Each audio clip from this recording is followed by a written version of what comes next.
Financial stock markets in Europe are trading higher, with the UK's FTSE 100 index currently trading up around about 14 points. The DAX in Germany up sharply around about 18 points, and the Euro Stoxx 50 index higher by 19 points. US stock futures also trading up. The Dow Jones Industrial Average front month futures contract is currently up 30 points, while the corresponding S&P 500 index is up about 2 points. Gold prices are low, around about $3. NYMEX and Brent prices are tracking higher. The US dollar is firmer, the yen is weaker, the euro is stable, and core government bonds, that's UK gilts and German bonds, are tracking lower as investors ramp up appetite for risk. Good morning, I'm Ishaq Siddiqi, and welcome to your daily market bite. I'm going to give you guys a quick idea of what's going on in financial markets today. So, of course, the big news is Janet Yellen, the new Federal Reserve chair.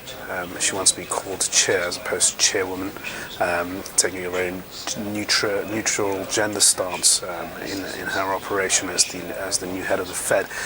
She had her testimony in front of US Congress yesterday. It yielded few surprises, not much really to suggest monetary policy in the US is going to change anytime soon, unless there's a notable difference in the outlook of the US economy. So what Yellen essentially has said is that she's going to continue Mr. Ben Bernanke's stance on monetary policies, keep it very dovish. That means ultra low interest rates for a prolonged period. It also means that QE will continue to be tapered in the way that it has been by around about 10 billion US dollars, although that's not a confirmed amount per month. But it seems like the Federal Reserve is going to continue cutting the bond buying program until it essentially doesn't exist by the third quarter, or at least the end of the third quarter of this year.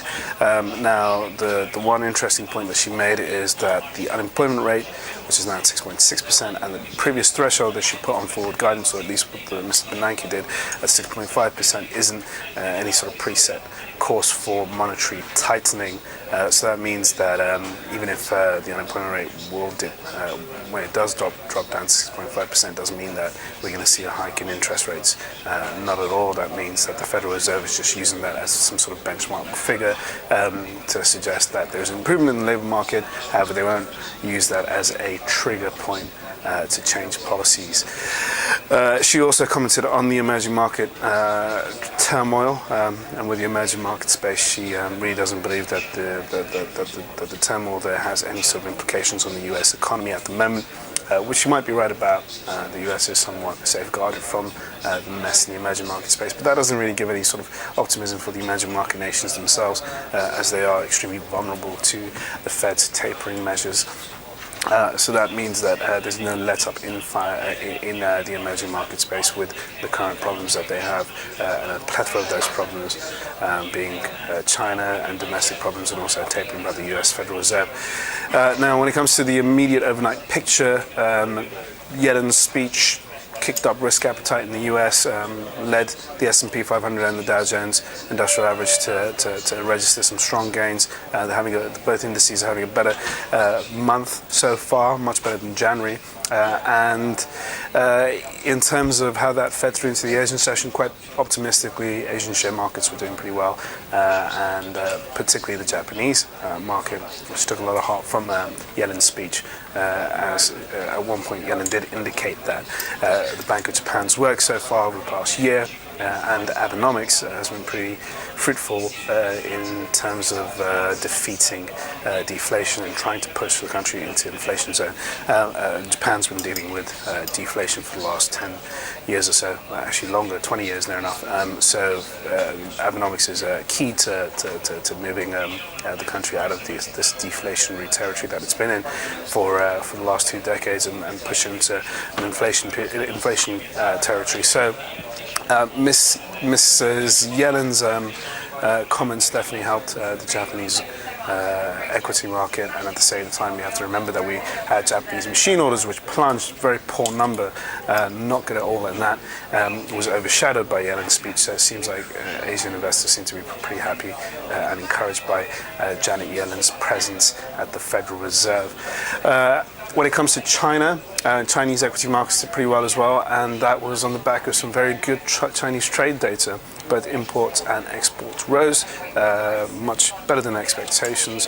Obviously suggests that even though there is a drop-off on other facets of the Chinese economy, the trade numbers seem to be holding up quite well, which is quite a big positive given the fact that we're dealing with a bunch of poor signals from Japan, which suggests that the economy is stalling. So it's good to know that there are certain parts of the economy which are holding up.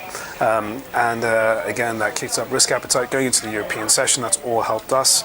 We're starting the day off on a firmer ground, and what we're looking for, of course, is the Bank of England's inflation report and the Eurozone industrial output number. BOE's inflation report will be the key headline grabber today. Now, in the inflation report, it seems like Mr. Carney has got his work cut out for him. He's going to have to now rehash some of those forward guidance policies that he put out last year, given the fact that unemployment the unemployment rate has fallen. The labour market conditions seem to be far better than expected. The US economy, the UK economy rather, is performing very strongly, and that may warrant a rate hike in early 2015, if not somewhere in late 2015. That's much earlier than BOE planned, around about 2016. So looking for some new guidance, new thresholds, revamping of forward guidance on the whole, and something to reassure the market as to what sort of policies the Bank of England will be taking over the next year. And that's going to be the one that we're looking out for. So other than that, there's not much else to say. Have a good trading day, and I will see you guys tomorrow.